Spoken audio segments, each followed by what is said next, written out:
Airports across the country are taking steps to enhance safety measures and prevent plane crashes on runways.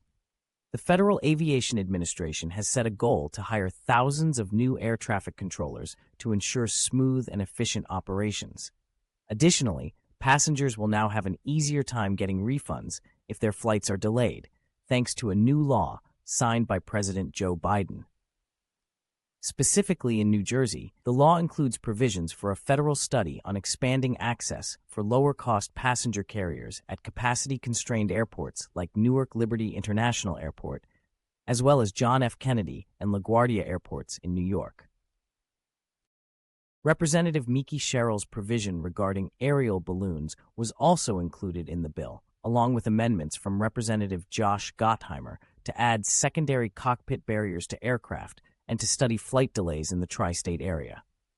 The bill, known as H.R. 3935, does not provide funding, but instead lays out policies and procedures for the FAA and the National Transportation Safety Board for the next 5 years.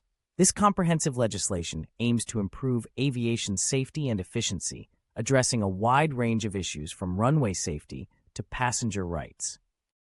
With these new tools and regulations in place, the aviation industry is poised to make significant strides in enhancing safety and improving the overall passenger experience. The collaboration between lawmakers, federal agencies, and industry stakeholders demonstrates a commitment to ensuring the highest standards of safety and efficiency in air travel.